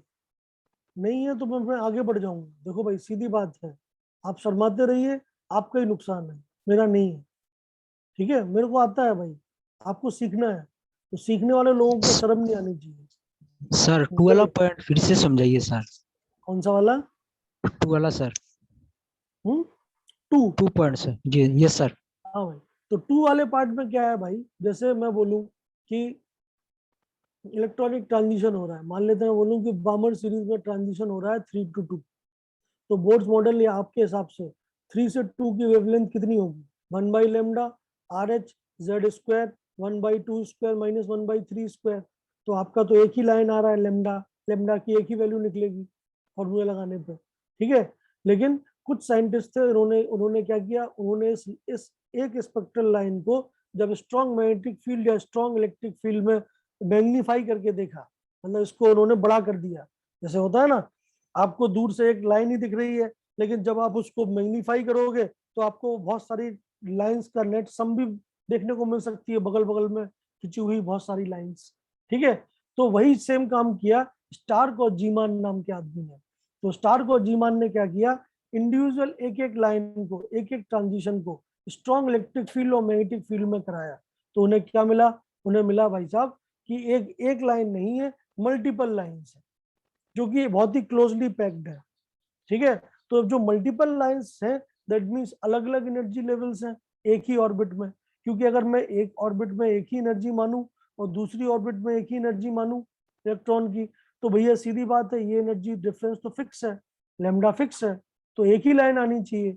लेकिन जब मल्टीपल लाइंस आ रही है, इसका मतलब क्या है कि इस ऑर्बिट में भी अलग अलग एनर्जी है इलेक्ट्रॉन की, और इस ऑर्बिट में भी अलग अलग एनर्जी है इलेक्ट्रॉन की, और जो कि होता भी है। अगर आपको थोड़ा बहुत भी बेसिक आइडिया हो तो आप जानते हैं फर्स्ट ऑर्बिट में केवल एक ही ऑर्बिटल होता है 1s, सेकंड ऑर्बिट में 2 होते हैं 2s 2p, थर्ड ऑर्बिट में 3 ऑर्बिटल होते हैं 3s 3p 3d। ठीक है, sp-df ऑर्बिटल जो आपका पीरियड टेबल है वो sp-df ब्लॉक में डिवाइडेड है, s block, p block, d block, f block, है कि नहीं? तो ये जो ब्लॉक वाली चीजें हैं ये बोर्स मॉडल नहीं बता पाता। समझना ही बात? बोर्स के हिसाब से अगर आप किसी nth ऑर्बिट में हैं आपकी एनर्जी फिक्स है, लेकिन आगे चल के हमें क्या पता चलता है कि भैया एक ही ऑर्बिट में इलेक्ट्रॉन अगर प्रेजेंट है तो अलग अलग इलेक्ट्रॉन की अलग अलग एनर्जी होती है। 4s की एनर्जी कम है, फोर्थ ऑर्बिट में ही है, लेकिन s ऑर्बिटल में है तो एनर्जी कम है। p ऑर्बिटल में होगा तो एनर्जी थोड़ी ज्यादा हो जाएगी, d में और भी ज्यादा, f में और भी ज्यादा। तो ये चीज जो है ये बोर्स मॉडल एक्सप्लेन नहीं कर पाता है। ठीक है, तो बोर्ड ने कंसेप्ट दिया है ऑर्बिट्स का, ऑर्बिटल का नहीं। ऑर्बिटल का कंसेप्ट कब आएगा? जब आप वेव नेचर ऑफ इलेक्ट्रॉन को भी इंक्लूड कर लोगे। ठीक है, जो हमारा अगला मॉडल है जिसको हम बोलते हैं wave mechanical model of atom. ठीक है, श्रोडिंगर वेव इक्वेशन। ठीक है, तो श्रोडिंगर ने ये काम किया था, उसने इलेक्ट्रॉन को वेव मानते हुए क्या किया, पूरे एटम के मॉडल को बना के दिया था, तो उसने ऑर्बिटल्स निकाली थी। ठीक है, तो बोर्स मॉडल की लिमिटेशन यही है कि भैया हमने जिसको एक लाइन मान रखा है, वास्तव में वो एक लाइन नहीं है, वो मल्टीपल लाइंस का नेट सम है। मतलब जब मैं इसी सिंगल लाइन को जूम कर देता हूं तो जूम करने पे हमें वो बहुत सारी स्मॉल स्मॉल लाइंस का नेट सम दिखाई देता है। और ये जूम कर कैसे करोगे आप? लेंस तो है नहीं, इलेक्ट्रिक फील्ड या मैग्नेटिक फील्ड से। तो जब इलेक्ट्रिक फील्ड में ये इफेक्ट देखा गया तो उसको देखा स्टार्क ने, तो उसको बोलते हैं स्टार्क इफेक्ट। जब मैग्नेटिक फील्ड में ये इफेक्ट देखा गया तो वो देखा जीमान ने, उसको नाम दिया गया जीमान इफेक्ट। ठीक है, दैट मीन्स प्रिसाइसली अगर मैं बोलूं एक सिंगल लाइन में तो मैं क्या बोल सकता हूं? Bohr's model is not able to explain Stark effect and Zeeman effect. ठीक है, yes sir. so this is the basic idea। और कोई डाउट है किसी को? ठीक है, सो this is about the basic drawbacks of what Bohr's model. तो सीधी सी बात है, जब इतनी बातें हो चुकी हैं और तीसरा जो ड्रॉबैक है वो है पार्टिकल और वेव नेचर। तो ये तो बहुत ही नई चीज है, क्योंकि अभी तक तो हमने हमारी दुनिया में हमने या तो पार्टिकल अलग पढ़ा है या वेव अलग पढ़ा है। जब हम वेव पढ़ते हैं तो हम पार्टिकल की बात नहीं करते, और जब हम पार्टिकल पढ़ते हैं तो हम वेव की बात नहीं करते। ये पहला इंस्टेंस है जब हमसे बोला जा रहा है कि इलेक्ट्रॉन जो है वो डुअल नेचर का है और वो पार्टिकल भी है और वेव भी है। दैट मीन्स अब हमारा टारगेट हो जाएगा इस टॉपिक को पढ़ना, that is dual nature of matter. That means matter कैसे एक साथ वेव और पार्टिकल नेचर को दिखा सकता है। ठीक है, इसकी शुरुआत होगी लाइट से, क्योंकि हम सब जानते हैं लाइट कुछ एक्सपेरिमेंट में पार्टिकल की तरह बिहेव करता है, जबकि कुछ एक्सपेरिमेंट में वेव की तरह बिहेव करता है। जैसे photo electric effect particle nature दिखाता है, इंटरफेरेंस, डिफ्रैक्शन, ये सब वेव नेचर दिखाता है। तो अलग अलग मतलब इंटरेक्शंस में लाइट अलग अलग नेचर को एग्जिबिट करता है। इसी चीज को हम बोलते हैं डुअल नेचर। ठीक है, और इसी चीज को हम अगर पार्टिकल्स के ऊपर लगा दें, तो पहली बार जिस आदमी ने पार्टिकल्स के ऊपर लगाया उसका नाम था डी ब्रॉगली, जो कि हमारा अगला टॉपिक है। ठीक है, सो मेन बात अभी हो जाएगी कि डुअल नेचर ऑफ मैटर क्या होता है। ठीक है, आगे बढ़ते हैं।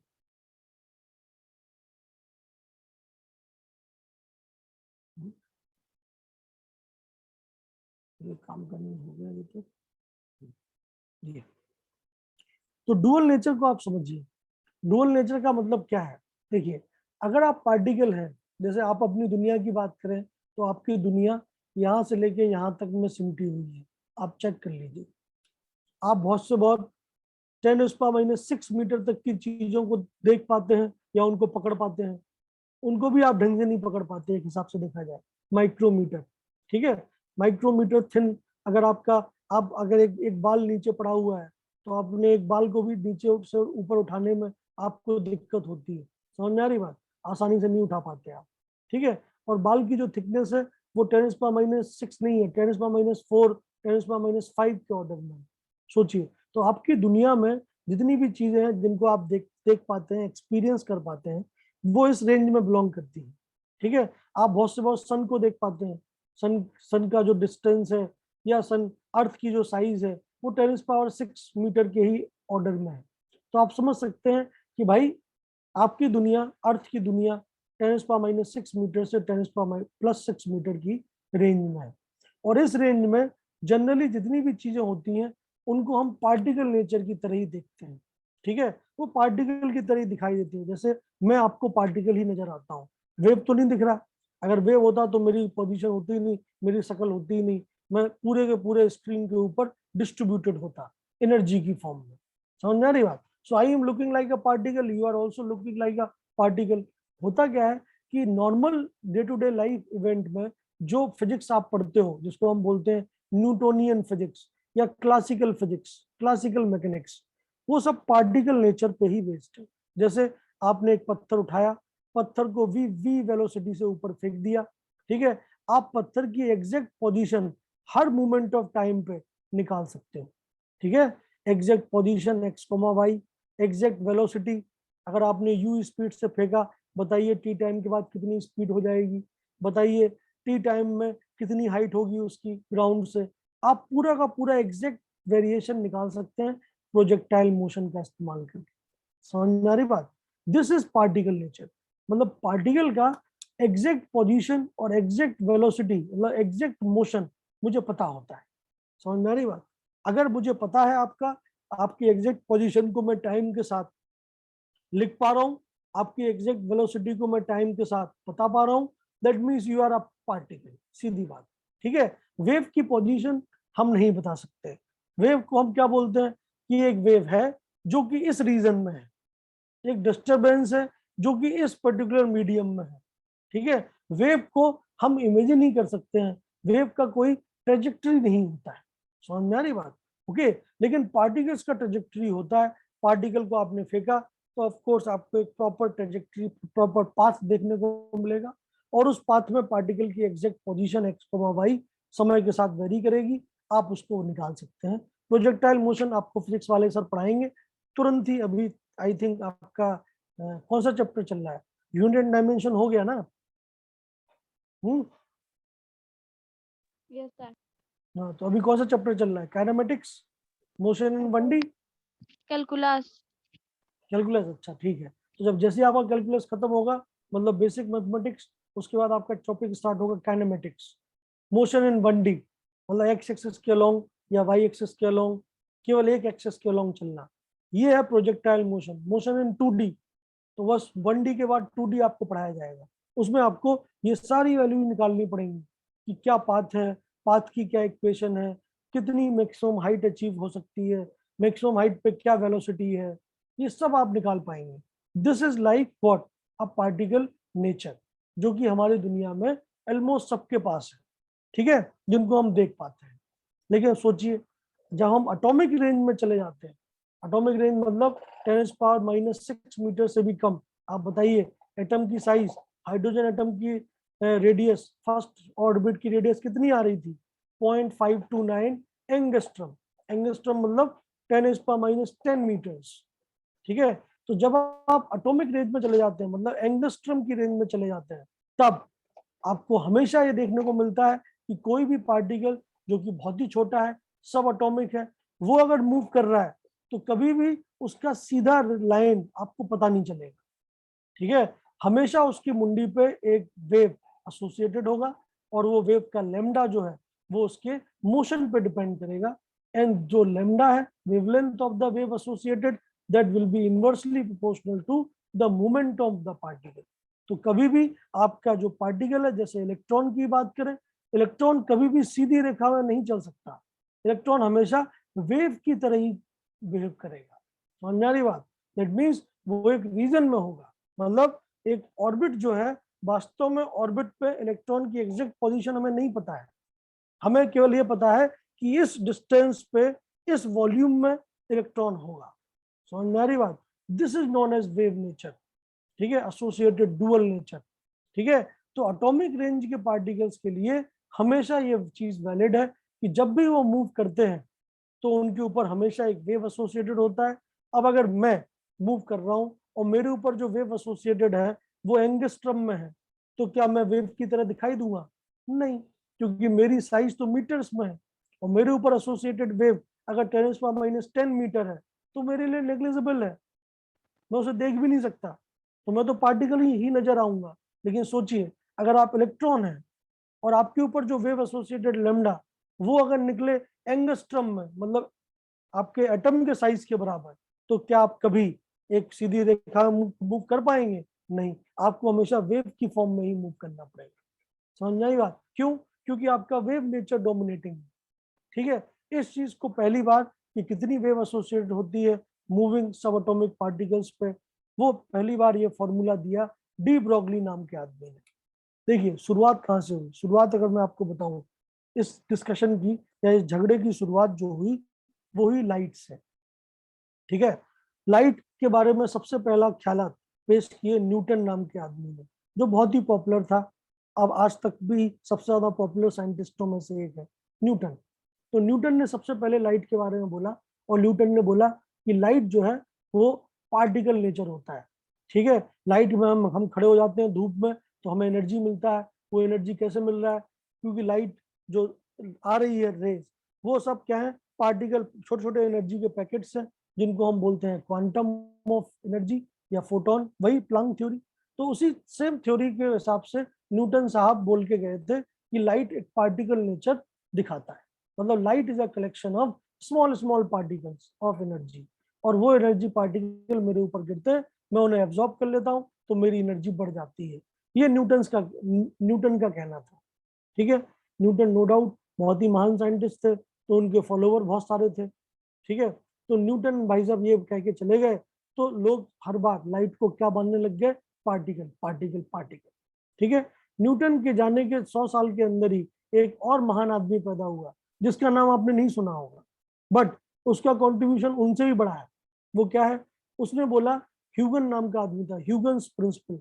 आप लोग पढ़ोगे फिजिक्स में, रे ऑप्टिक्स में, जब आप इंटरफेरेंस ऑफ लाइट वेव्स पढ़ोगे तो वहां पे ह्यूगन नाम का एक आदमी का जिक्र होगा। ह्यूगन प्रिंसिपल एक बहुत ही इंपॉर्टेंट फेज है हिस्ट्री का, और वो अलग बात है कि उसको रिकग्निशन नहीं मिला जीते जी, बाद में मिला मरने के 200 साल बाद। बट वो ये बोल के गया कि लाइट होता है वेव, और वेव नेचर की वजह से ही लाइट इंटरफेरेंस या डिफ्रेक्शन दिखाता है, लाइट पार्टिकल नहीं होता है। तो कुछ आदमी मर गया, वो अलग बात है, लेकिन कुछ आदमियों ने उसकी थ्योरी के ऊपर रिसर्च की, तो कुछ एक गुट बन गया वेव वाला, एक गुट बन गया, वो तो पहले से ही था, पार्टिकल वाला। तो ये दोनों लोग लड़ते थे एक दूसरे से, बोलते थे कि भाई लाइट, बोलते थे लाइट पार्टिकल है, वो हमेशा पार्टिकल नेचर प्रूव करना चाहते थे, और दूसरे बोलते थे नहीं लाइट वेव है, वो वेव नेचर प्रूव करना चाहते थे। ठीक है, इनमें लड़ाइयां होती थी। पहली बार जो एक बड़ा आदमी आया जिसने ये लड़ाई शांत करवाई, उसका नाम था डी ब्रॉगली। डी ब्रॉगली ने बोला कि तुम लड़ो मत, तुम दोनों ही सही हो। क्यों? क्योंकि जो छोटे पार्टिकल होते हैं, जो एटॉमिक रेंज के पार्टिकल होते हैं, जब वो मूव करते हैं तो उनमें दोनों ही नेचर होता है, वो पार्टिकल भी होते हैं और वेव भी होते हैं। तब जाके लाइट का जो आज वाला आइडिया है, आज आप लाइट की लेमडा को एनर्जी में कन्वर्ट कर पा रहे हो, h nu h c by lambda, वो किसकी देन है? जिसने पहली बार ये बोला कि सब एटॉमिक पार्टिकल या छोटे पार्टिकल डुअल नेचर दिखाते हैं, और डुअल नेचर का मतलब वो पार्टिकल के साथ साथ वेव भी। ठीक है, तो ये पहली बार जिस आदमी ने बोला, नो डाउट उस आदमी का कंट्रीब्यूशन बहुत बड़ा है, और वो उसका नाम है डी ब्रॉगली कंसेप्ट। तो ये हमें पढ़ना पड़ेगा। सो this is the main hero of the topic, dual nature of matter. कि लाइट, उसने ये यही बोला कि अगर लाइट में ऐसा है तो हम इलेक्ट्रॉन्स में भी ऐसा कर सकते हैं, हम सब एटॉमिक पार्टिकल में भी ऐसा कर सकते हैं। क्यों? क्योंकि अगर लाइट डुअल नेचर दिखा रहा है तो लाइट के जैसे इलेक्ट्रॉन के ऊपर भी डुअल नेचर होना चाहिए, क्योंकि वो भी बहुत छोटा पार्टिकल है। तो उसने 1924 में एक कंसेप्ट प्रपोज किया, उसने केवल थ्योरी दी, कुछ भी प्रूव नहीं किया। तो ये महान लोगों की निशानी है, वो बोल के चले जाते हैं कि ऐसा होगा। ठीक है, अब आप प्रूव करते रहिए। 50 साल बाद ये फॉर्मूला प्रूव हुआ कि lambda is equal to h by p होना चाहिए। ठीक है, वो बोल के गया केवल क्या कि डी ब्रॉगली ने बोला कि electron, suppose that an electron like light behaves both as a material particle and as a wave. That means electron exhibit dual nature. ये किसका कहना था? डी ब्रॉगली का। और उसने एक जनरल कंसेप्ट दिया, ये बहुत इंपॉर्टेंट है, केवल इलेक्ट्रॉन के लिए, सबके लिए, आपके लिए भी। अगर आप मूविंग पार्टिकल है तो आपके ऊपर भी एक वेव एसोसिएटेड होगा, वो कितना होगा वो आप इस फॉर्मूले से निकाल सकते हो। क्या? कि for a particle of mass m traveling with a speed v, the wavelength of wave associated with the particle will be lambda, that will be inversely proportional to the momentum of the particle. ठीक है, so not only electron, not only light particle, photons, even you, when you move you have a wave associated over you. वो अलग बात है कि वो wave इतनी छोटी होती है कि आपकी साइज के सामने नेग्लिजिबल होती है। ठीक है, लेकिन इलेक्ट्रॉन के केस में वो वेव इतनी बड़ी होती है कि वो इलेक्ट्रॉन के साइज से भी कई गुना ज्यादा बड़ी होती है। तो जब मेरी साइज से भी बड़ी वेव मेरे ऊपर एसोसिएटेड होगी तो ऑफ कोर्स मैं वेव नेचर दिखाऊंगा। और अब आपके ऊपर एज एन इंडिविजुअल आपकी जो साइज है वो है मीटर में, और आपके ऊपर अगर वेव एसोसिएटेड हो 10⁻⁻20 मीटर वाली तो वो किसी काम की नहीं है, ठीक है, वो नेग्लिजिबल है। तो उसने एक जनरल फंडामेंटल रूल क्या दिया कि for a particle of mass m travelling with speed v, तो अगर मास आपका m है, स्पीड आपकी v है, तो आपका मोमेंटम कितना है m इंटू v।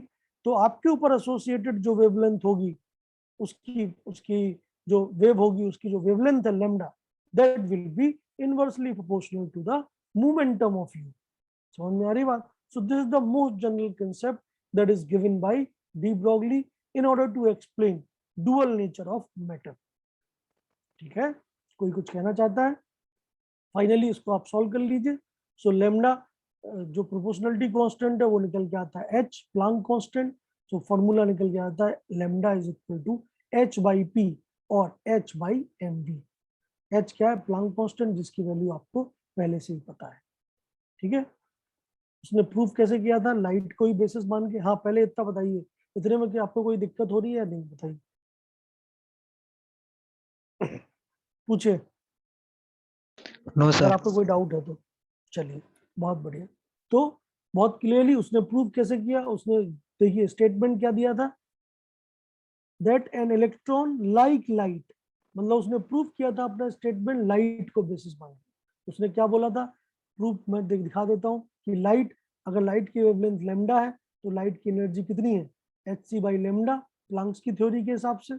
और अगर लाइट m मास का पार्टिकल है जो c स्पीड से चल रहा है, तो बताइए उस पार्टिकल के ऊपर एसोसिएटेड एनर्जी कितनी होगी?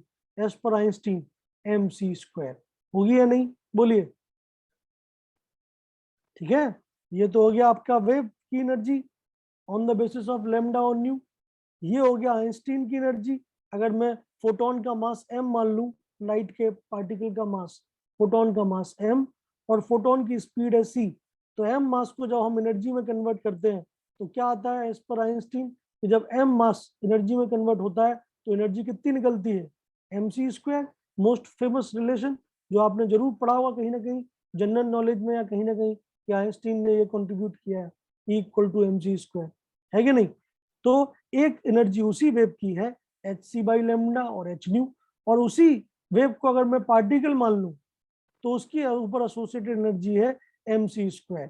ये दोनों चीजें सेम है, इन दोनों को आप बराबर लिख दीजिए, तो आप लिख सकते हैं hc/λ is equal to mc²। c और c कैंसिल हो जाएगा, इसको थोड़ा रीअरेंज कर लीजिए तो आपको मिलेगा lambda is equal to h/mc। h तो प्लांक कांस्टेंट है और mc क्या है? m है mass of photon and c है वेलोसिटी। मास इनटू वेलोसिटी क्या होता है? मोमेंटम। प्रूव हो गया कि लैम्डा क्या होना चाहिए? h/p के बराबर होना चाहिए। क्योंकि अगर लाइट के लिए h/p है तो भैया मेरे लिए भी h/p होगा अगर मैं डुअल नेचर दिखाऊंगा। समझ में आई बात या नहीं आ रही? बोलो। ठीक है, Yes, sir. Yes sir. तो इस तरीके से उसने अपना ये फॉर्मूला प्रूव किया है। सवाल कैसे मिलेंगे आपको? सवाल जैसे ऐसे मिलेंगे। अब सबसे इम्पोर्टेंट बात क्या होती है कि भैया हमारे डे टू डे लाइफ की चीजों पे हमें वेव क्यों नहीं दिखाई देता? हम एक बॉल फेंकते हैं तो बॉल तो सीधी रेखा में चलती हुई दिखाई देती है, मतलब एक पर्टिकुलर ट्रेजेक्ट्री को फॉलो करती हुई दिखाई देती है, वो वेव की तरह से उछलते कूदते नहीं जाती है। क्या रीजन है? तो रीजन आप एक एग्जाम्पल से समझिए। जैसे ये एग्जाम्पल है, मान लेते हैं आपके पास एक क्रिकेट बॉल है, क्रिकेट बॉल है जिसका मास है 100 ग्राम, ठीक है, और जिसको आपने क्रिकेट खेलते वक्त 20 मीटर पर सेकंड से फेंका, ठीक है, बॉलिंग कर दी आपने। बताइए इस क्रिकेट बॉल के ऊपर कितनी वेवलेंथ वाली लैम्डा एसोसिएटेड होगी? तो अगेन फॉर्मूला तो वही है, lambda is equal to h/mv, मतलब h/ मोमेंटम। मास मुझे पता है, वेलोसिटी मुझे पता है, h की वैल्यू मैं जानता ही हूँ। आप लैम्डा की वैल्यू निकालिए। लैम्डा की वैल्यू आ रही है 10⁻⁻34 मीटर के ऑर्डर में, ठीक है। और क्रिकेट जो बॉल है वो कितनी छोटी क्यों ना हो, वो होगी किसकी? उसका डायमीटर या उसकी रेडियस किस में होगी? सेंटीमीटर्स में होगी, मतलब 10⁻² मीटर की ऑर्डर में होगी। आप बताइए, मेरी बॉल है 10⁻² मीटर के ऑर्डर में और उसके ऊपर वेव एसोसिएटेड है 10⁻34 के ऑर्डर में, तो क्या आपको कोई वेव दिखेगी? बताइए। लैम्डा जो है that is negligible in front of the size of the ball. That means ball के केस में आपको हमेशा कौन सा नेचर देखने को मिलेगा? Particle nature. ठीक है। तो जो बड़ी चीजें होती हैं उनके ऊपर जो वेव एसोसिएटेड होती है वो बहुत ही छोटी होती है, दैट इज नेग्लिजिबल। अगर मैं भी दौड़ रहा हूँ 20 मीटर पर सेकंड, वैसे तो कोई दौड़ नहीं सकता 20 मीटर पर सेकंड, मान लेते हैं मैं 100 मीटर पर सेकंड की स्पीड से दौड़ रहा हूँ, ठीक है, या गाड़ी में बैठा हूँ 100 मीटर पर सेकंड चल रहा हूँ, तो मेरे ऊपर जो वेव एसोसिएटेड होगी वो भी इसी रेंज में आएगी। ठीक है। अब मेरी साइज तो मीटर में है और मेरे ऊपर जो वेव है वो मेरे से 10⁻34 टाइम्स छोटा है। ठीक है। तो क्या आप मेरी मतलब शेप में कोई चेंज देख पाएंगे? नहीं, दैट इज नेग्लिजिबल चेंज। उससे ज्यादा तो आप उससे कई लाख गुना करोड़ गुना आप केवल सांस फुलाते वक्त, सांस लेते वक्त हिल जाते हैं अपनी जगह से। समझ में आ रही बात? सो of course wave nature will not be seen in big particles. लेकिन सोचिए अगर मैं यही लैम्डा निकालूं किसके लिए? इलेक्ट्रॉन के लिए, हाइड्रोजन एटम के इलेक्ट्रॉन के लिए, फर्स्ट ऑर्बिट के लिए, तो देखिए कितना लैम्डा निकल के आएगा। तो मैं जानता हूं फर्स्ट ऑर्बिट में इलेक्ट्रॉन की स्पीड कितनी होती है? v0 2.18 इंटू 10⁻6 मीटर पर सेकंड होती है नहीं? इलेक्ट्रॉन का मास कितना होता है? 9.1 इंटू 10⁻31। चलिए इस मास के पार्टिकल को इस स्पीड से आपने चलाया तो उसके ऊपर एसोसिएटेड लैम्डा निकाल के देखिए कितना आता है। तो लैम्डा इज इक्वल टू क्या आएगा? h upon mass of electron into velocity of electron. ठीक है। चलिए वैल्यूज डाल दीजिए। h की वैल्यू तो आप जानते ही हैं कितनी आएगी? 6.625 into 10⁻34। me mass of electron kilogram में डाल दीजिए और वेलोसिटी को मीटर पर सेकंड में डाल दीजिए। mks यूनिट सिस्टम फॉलो कर रहा हूं मैं। आप सॉल्व करके देखिए कॉमन टर्म अलग हो जाएगी और यहाँ पे आएगा 10⁻9 मीटर। ठीक है। क्लियरली ये 10⁻10 मीटर के ऑर्डर में आ रही है। सोचिए मेरे ऊपर जो वेव आ रही थी वो मेरे से 10⁻34 टाइम्स आ रही थी, लेकिन इलेक्ट्रॉन के ऊपर जो वेव आ रही है उसके ऊपर जो वेव की वेवलेंथ है वो एटॉमिक रेंज में है, एटम की साइज के बराबर है। तो बताइए आपसे भी बड़ी है आपके ऊपर एसोसिएटेड वेव, तो क्या आप पार्टिकल नेचर दिखा पाएंगे ढंग से? नहीं। समझ में आ रही बात? तो इसलिए सब एटॉमिक पार्टिकल्स में क्योंकि जिनके ऊपर जो वेव एसोसिएटेड होता है वो उनकी खुद की साइज के ऑर्डर में होता है, इसीलिए उनके ऊपर डुअल नेचर देखने को मिलता है और आपके ऊपर डुअल नेचर देखने को नहीं मिलता है। समझ में आई बात या नहीं? बोलिए। क्लियर है? तो मेरे ऊपर जो वेव एसोसिएटेड थी वो मेरे साइज से millions of millions of millions of millions, पता नहीं कितने बार मिलियंस बोलना पड़ेगा, उतने टाइम छोटी है। लेकिन इलेक्ट्रॉन पे आने वाली वेव जो है वो उसकी साइज से भी बड़ी है। तो बताइए जब आपके ऊपर एसोसिएटेड वेव आपकी साइज से भी बड़ी होगी तो क्या आप कभी सीधी रेखा में चल पाएंगे? नहीं, आपको वेव की तरह चलना पड़ेगा। समझ में आ रही बात? और यही चीज वास्तव में प्रपोज की गई और यही चीज देखी जाती है कि आपका जो इलेक्ट्रॉन है वो कभी सीधी रेखा में नहीं चलता है। अगर आपको लगता है कि इलेक्ट्रॉन ब्लू कलर की लाइंस में ही चलता रहता है हमेशा, तो ये आपकी गलतफहमी है। वास्तव में इलेक्ट्रॉन कैसे चलता है? ऐसे जैसे मैंने बनाया, this is like a wave, ऊपर नीचे और इस तरीके से चीजों को खत्म करेंगे। सो this is the final conclusion of dual nature of electron. देख लीजिए, किसी को कुछ कहना है तो कहिए।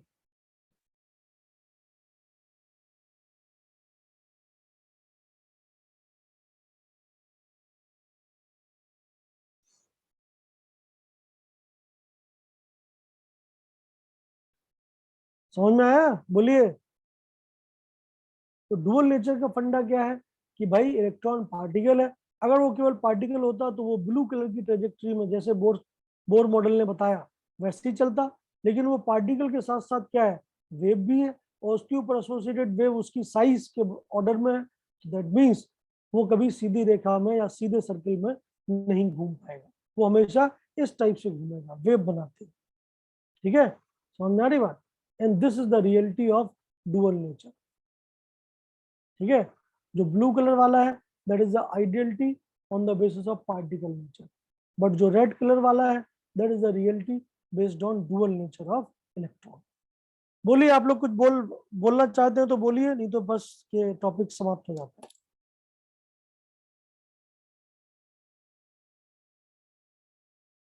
कुछ सवाल है इसमें? No, sir. ठीक, चलिए, तो बहुत अच्छी बात है। तो आज के लिए अपन लोग इतना ही पढ़ते हैं। कुछ कुछ प्रॉब्लम्स हैं जो कि मैंने यहाँ पे आपको दिया है, ठीक है। उन प्रॉब्लम्स को आप जरूर देखिएगा, ये हम अगली क्लास में डिस्कस करेंगे, बट इस पॉइंट तक मैंने आज आपको बता दिया, ठीक है, डुअल नेचर ऑफ मैटर तक। जब नेक्स्ट क्लास में अपन लोग मिलेंगे तो फिर इसके आगे की बात करेंगे, ठीक है। मैं आपको नोट्स जो है पूरे चैप्टर के एक साथ ही बना के भेज देता हूँ, जिसमें डिटेल नोट्स हैं, उनको आप पढ़ लीजिएगा, ठीक है। अपने नोट्स अगर आपको बनाने हैं तो आप उसके थ्रू बनाइएगा, ठीक है। चलिए, all the best, bye bye. Thank you, sir.